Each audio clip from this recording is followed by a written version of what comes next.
Okay, so I'm under the pier. I thought this would be a kind of a secluded but nice kind of place where you still hear the water, and there's loads of people swimming there. There's loads of people further down that you can see. This is the South Road Pier. There's an amusements arcade above me and restaurants and chippies and stuff. But yeah, this is under the pier.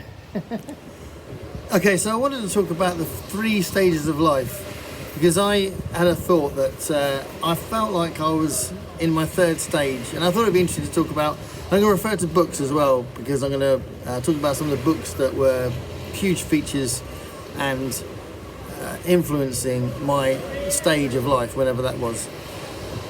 So this is also influenced a little bit from a great video that Cafe Cryptic Celeste did, 10 books that describe my life or something. I can't remember what it's called, but I'll link it in the description below anyway and tag Celeste, because that also made me more sure about how I wanted to do this.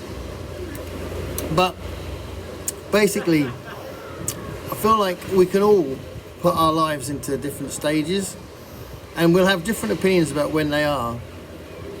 But for me, I realised that my attitude to life has changed, and for me, the stages of life is about the attitudes that you have, the approach you've got to life, and it can be different for different people. Think different things can influence the change in your attitude. There's a massive leak over there. I don't know what that is. It sounds like someone's weeing, but it's not that. I'll probably edit that a bit out. So what do I mean by the 3 stages? So for me personally, I think my 1st stage of life was my formative years. So for some people that might be like finishing at I don't know, 12, 13, or maybe going to 16, maybe 18. For me, I feel like I was still really getting to know myself, getting to understand my approach to life and my approach to philosophy, morality, ethics, politics, community, society. By the age of about 20, 21. So I'd say just before I met my wife, because I feel like my wife brings in the 2nd stage. So I feel like right up to my 20s, so as I got to 20, I feel like I was still at that stage where I was just trying to get used to life and understand life. There are many parts of my life that in those 20 years that were great.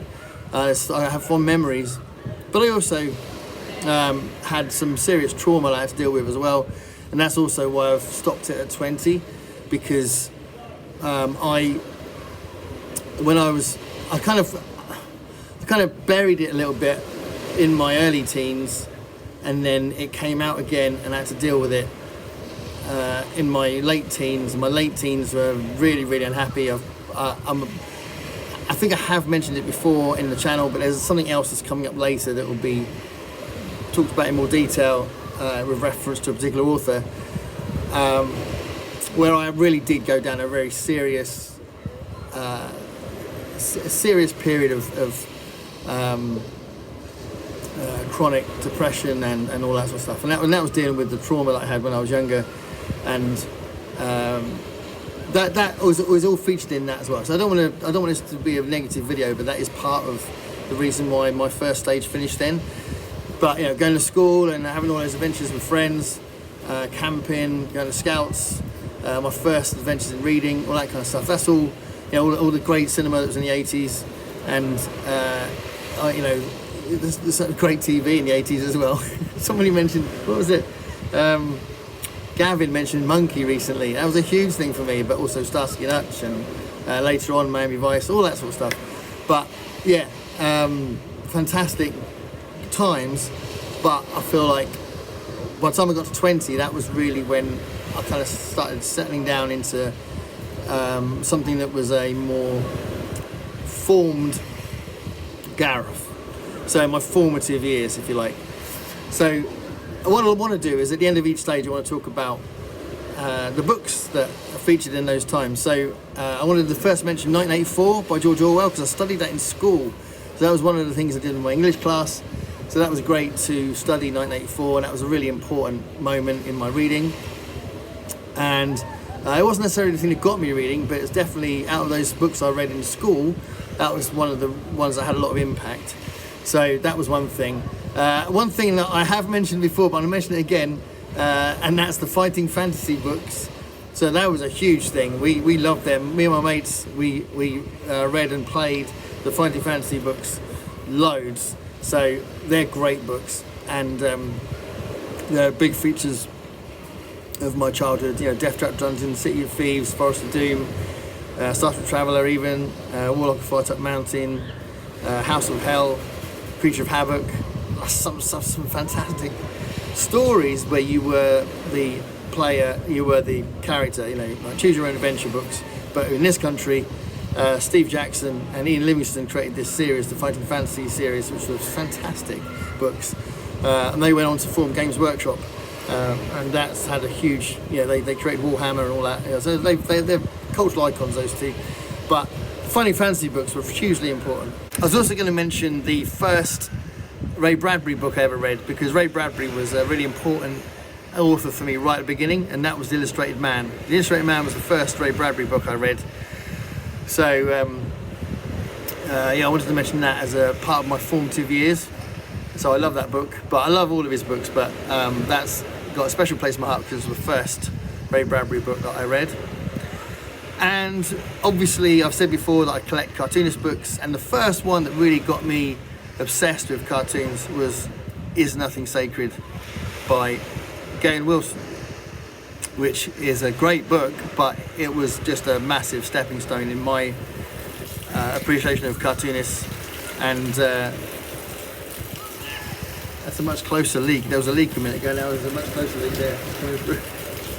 Anyway, I think I'll be alright here. Okay, the second stage of life for me, it's becoming a dad, getting married, for creating a home, it's becoming a breadwinner proper, and having a job for a long time before I switched careers and had a different job. But this big period, this is the biggest period in this video actually, in the second stage of life is a very long period.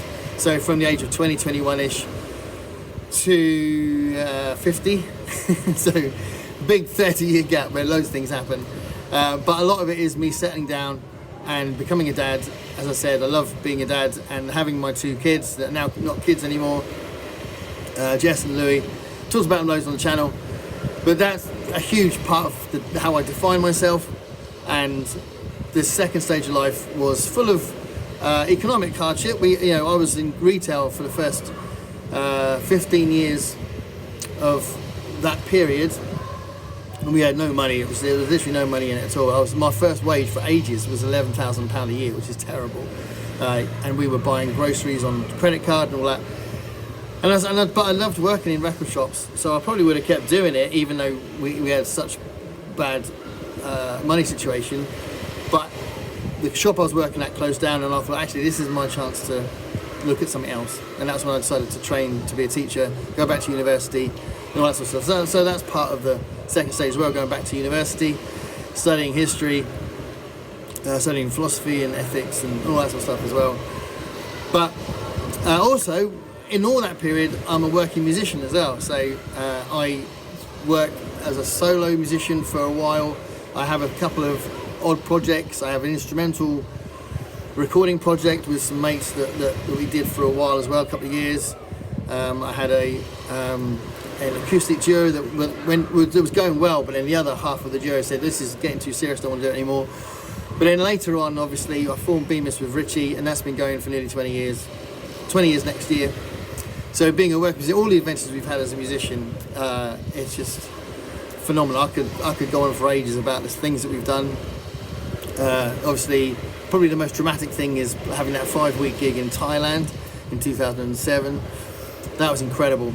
But yeah, this second stage of life has been amazing. I have loved my life, which is one of the things that I wanted to say, that if anyone is going through a rough time, when I went through that rough time in the first stage of life, when I was dealing with all that trauma, I came out of it loving life. I came out of a period where I didn't want to be alive to a period and the rest of my life where I've loved life and I've appreciated every day, which will bring me on to the third stage. But certainly I was ultra aware, much more aware of every day because of that period where I was thinking about suicide. That created a new me in my 20s and 30s where I was genuinely loving life and noticing the good stuff. And I think I was noticing the good stuff because I wasn't noticing the good stuff in that period, that like 2 or 3 years where I was struggling to want to live. So that second stage of life was really important, and obviously it's a huge part of my life, but so many great things happened, and my kids are amazing, my wife is amazing, and we've had some real adventures together as well. So, you know, life has been great, but I think my appreciation of life has been because of some of the negative sides of that first period. So I'll talk a little bit about the books that were influential in that period as well. So another author that I've collected loads is Richard Matheson. He's been a big stalwart part of my collection, and I wanted to mention the Shock series.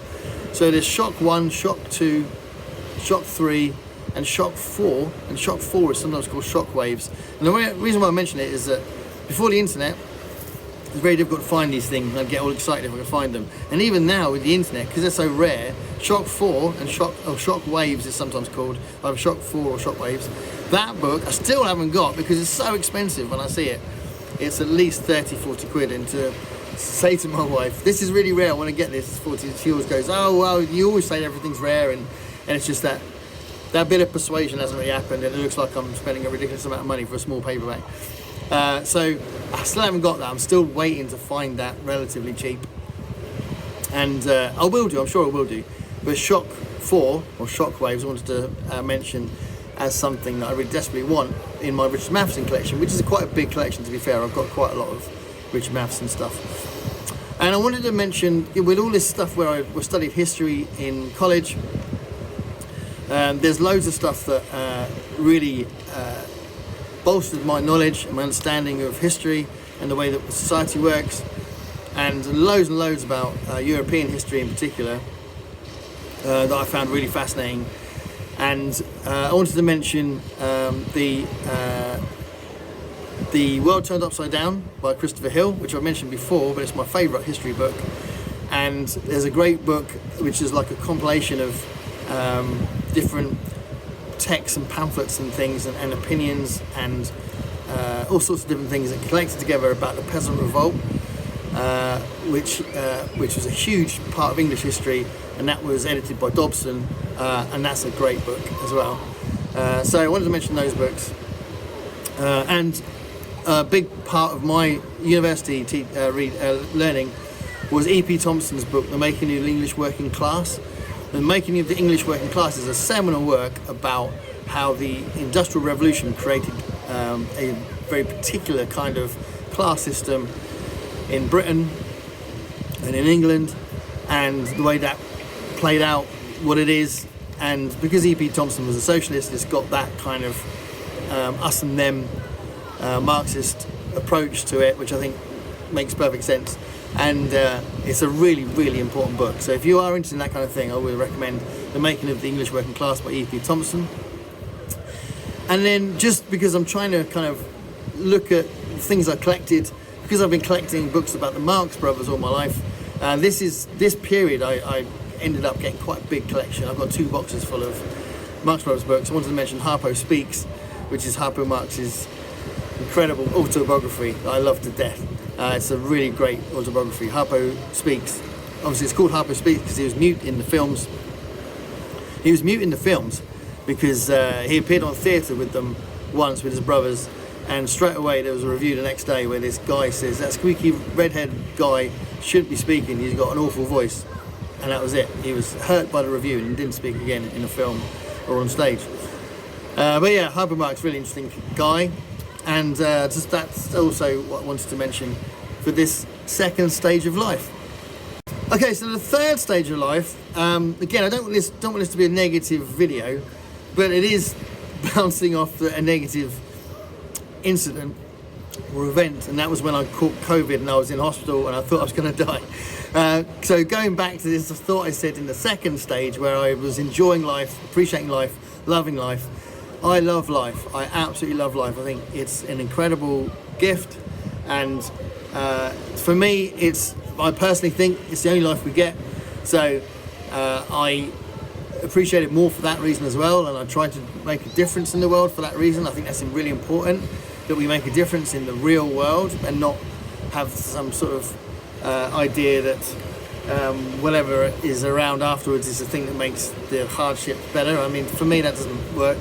It's about making a difference in this world. It's about changing the world for the better and making a difference while you're here. That's what I think is the meaning of life, if you like, if you want to sort of phrase it like that. So I absolutely appreciate this life. It's the only life we get for me. So when I'm in hospital and I think I'm going to die and I'm finding it hard to breathe every night while I'm in there, it's incredibly frightening, because I'm thinking, is this it? Is this it?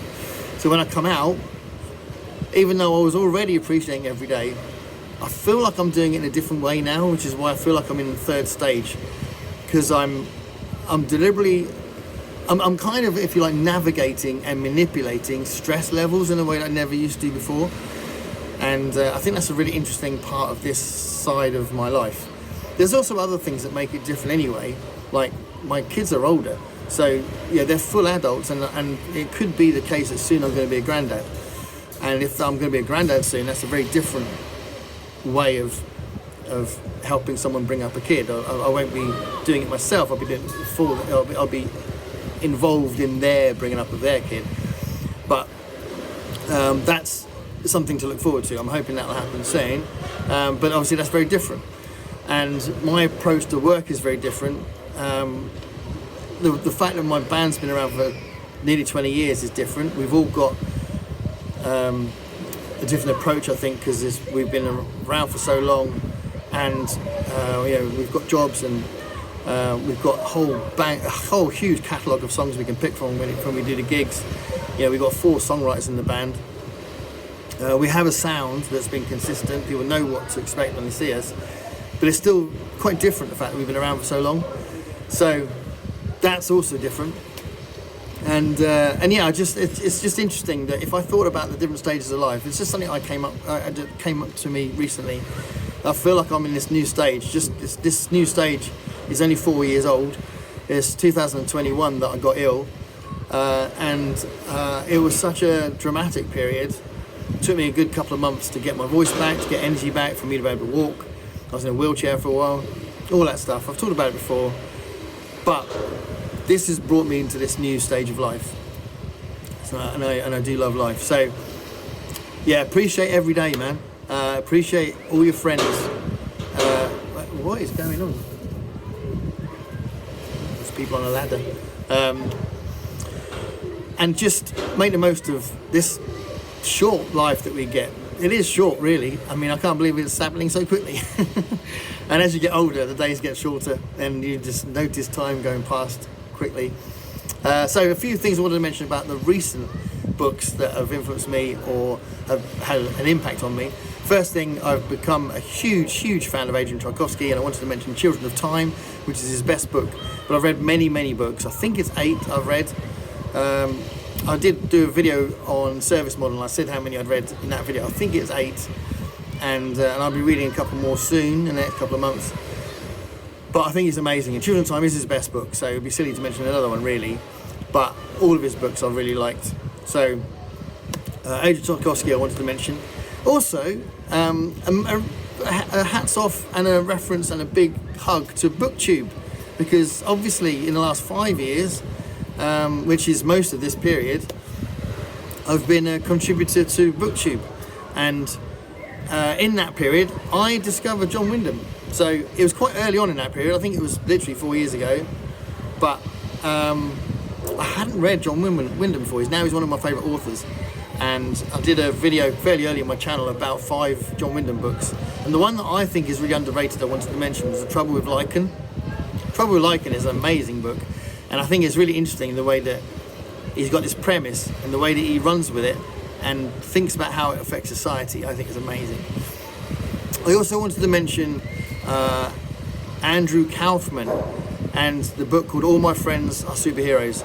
I read it very quickly. It's a very short book. I read it in about an hour and a half when I was waiting for a doctor's appointment, and it's such a brilliant book. I love it. It's my kind of book. It's kind of quirky and odd, but it is saying something. There's a subtext to it about our relationships, but it's done in a really bizarre way in a lot of ways, but I think it's brilliant, and the way that Andrew Kaufman's mind works is really interesting. I've read his other books as well, and he's interesting. Not Andy Kaufman, it's not a comedian, a Canadian author, I think he's Canadian, called Andrew Kaufman. Then the other thing I was going to mention, just to finish off the book section, is about the fact I've just got into crime novels recently, and hard case crime especially. I think the covers are lovely, and it makes me it's just the aesthetic of holding a book with a really interesting cover, and that consistent design is really cool. But I've been just delving into crime in general. Like Razorblade Tears was a big thing that made me want to read crime more as well. So that's been an interesting thing, because I've always read science fiction, fantasy and horror, and the occasional classic. Now I'm reading crime as well, which is really cool. So yeah, I wanted to talk about that while talking about life and the different ways that our life changes. Let me know below if you can relate to any of this, and what you think. Maybe one change in your life that's changed your approach, something that's happened to you, or a moment, maybe becoming a parent, maybe that was what it was, or maybe retirement. I'm not retired. That would probably be a stage 4 for me if I retire. If I get old enough to retire, it'd be great. But maybe that's the thing. I know there's a couple of people on BookTube that are retired. So yeah, I'd just be interested to know in the comments about that. But thanks for watching, everybody. Thanks for watching, everybody. And I will try and give you a sense of the beach.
Picture